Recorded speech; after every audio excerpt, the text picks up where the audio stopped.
सिंह हुड्डा ने राज्यसभा चुनाव के नतीजों पर कहा, आज हम इस मौके पर हरियाणा के लोगों को बधाई देते हैं। हरियाणा का एक एक नागरिक बधाई का पात्र है। वो विधायक बधाई के पात्र हैं जिन्होंने हर षड्यंत्र का पर्दाफाश किया है और लोकतंत्र की रक्षा की।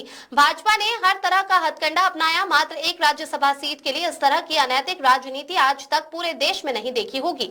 साम दाम दंड भेद का प्रयोग किया गया, बोली लगाई गई, दबाव बनाया गया। खरीद फरोख्त को हमारी पार्टी, हमारे विधायकों ने रोकने का काम किया।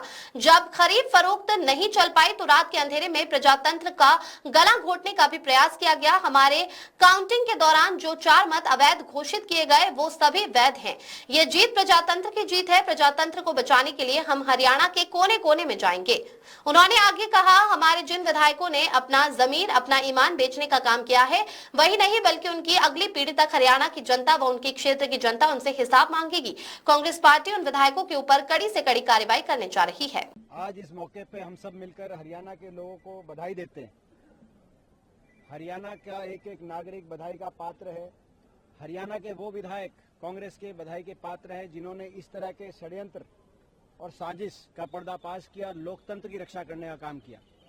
भारतीय जनता पार्टी ने हर तरीके का हथकंडा अपनाकर मात्र एक राज्यसभा सीट के लिए इस तरह की अनैतिक राजनीति आज तक कभी देखी नहीं गई हो, जो पूरे देश में साम दाम दंड भेद के प्रयोग किए गए, बोली लगाई गई और प्रेशर लगाया गया। जहां लोभ लालच देना था वहां लोभ लालच दिया गया, जहां कोई प्रेशर देना था वहां प्रेशर दिया गया। किसी तरीके से राज्यसभा की सीट जीते, लेकिन खरीद फरोख्त के तूफान को हमने रोकने का काम किया। कांग्रेस पार्टी ने रोकने का काम किया, हमारे विधायकों ने रोकने का काम किया। जब खरीद फरोख्त नहीं चल पाई तो उसके बाद रात के अंधेरे में प्रजातंत्र का गला घोटने का भी प्रयास हुआ। जो हमारी वोट इनवैलिड की गई काउंटिंग में 4 वोट, वो सारी वैलिड वोट है। हम दावे के साथ कहते हो हमारी वैलिड वोट है, मगर धक्के से, धक्काशाही से, क्योंकि बीजेपी का प्लान ये था कि इनेलो उनको आके वोट दे। लेकिन इनेलो को पता, जब इनेलो को ये पता चल गया कि कांग्रेस के उम्मीदवार जीत चुके हैं, तो इनेलो मैदान छोड़ के भागी। इनेलो ने पहली प्रेस कॉन्फ्रेंस 12 बजे रखवाई अपनी, दूसरी 2 बजे, तीसरी 3 बजे और 3:30 बजे मैदान छोड़ के भाग गई, क्योंकि उनको पता चल चुका था कि कांग्रेस का उम्मीदवार उनकी वोट के बावजूद जीत रहा है। तब बीजेपी ने अपना प्लान बी और इनवैलिड वोट धक्के से प्रजातंत्र का गला घोटने का काम किया। लेकिन प्रजातंत्र को रात के अंधेरे में चंडीगढ़ में बचाने का अगर काम किया तो वो हमारे उन नायक विधायकों ने किया, जिन विधायकों ने साबित कर दिया कि ईमानदारी और नैतिकता का रास्ता भी देश में लेने का काम कांग्रेस के विधायक करते हैं।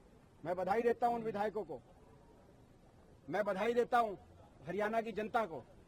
ये जीत प्रजातंत्र की जीत है, ये जीत जनतंत्र की जीत है। प्रजातंत्र ने धनतंत्र को हराने का काम किया और भाजपा के षड्यंत्र को हराने का काम किया, और ये लड़ाई यहां नहीं रुकेगी। प्रजातंत्र को बचाने के लिए हम हरियाणा कोने कोने में जाएंगे और लोगों के सामने सारी बात रखेंगे। आज हरियाणा की जनता को भी इस बात पे मंथन करना होगा और देश की जनता को भी, कि अगर ऐसे प्रजातंत्र इस हाल में अगर रहेगा तो आने वाला समय, आने वाले भविष्य में जनता को जागरूकता से लड़ाई लड़नी पड़ेगी एकजुट होकर। तो आज बधाई देते हैं आप लोग को, और जल्दी एक प्रेस कॉन्फ्रेंस हम बुलाएंगे। हमारे विधायक, हमारे सभी जो साथ हमारे ये इस मौके पर, हाँ, अब इस मौके पर हम अपने पार्टी के नेता राहुल गांधी जी को बधाई देते हैं और उनका धन्यवाद करते हैं। हम अपने पार्टी के अध्यक्ष आदरणीय खड़गे जी को बधाई देते हैं, उनका धन्यवाद करते हैं। वेणुगोपाल जी का हम धन्यवाद करते हैं, और सभी कांग्रेस के जो हरियाणा के हमारे विधायक हैं उनको बधाई देते हैं। और हमारे सांसद, लोकसभा सांसद जिन्होंने जिस तरीके से आपने देखा होगा पिछले 1 हफ्ते के अंदर दिन रात हमारे सभी लोकसभा सांसदों ने जो प्रयत्न किए वो भी किसी से छुपे नहीं थे। प्रियंका जी को विशेष तौर पे मैं बधाई देता हूं, उनका विशेष तौर पे मैं धन्यवाद करता हूं। ये राज्यसभा सीट, आप खुद सोचें, हरियाणा के अंदर राज्यसभा चुनाव है और गुजरात के डिप्टी चीफ मिनिस्टर को ऑब्जर्वर घोषित करने का काम वहां पे, उनका हवाई जहाज वहां पे उतारने का काम हुआ, और उनके तरफ से और भाजपा की तरफ से क्या क्या विधायकों को तोड़ने के लिए क्या क्या प्रयत्न नहीं किए गए होंगे, आप खुद अंदाजा लगाइए। ये आज इस देश के हाल लोकतंत्र है। इस अवसर पे जो क्रॉस वोटिंग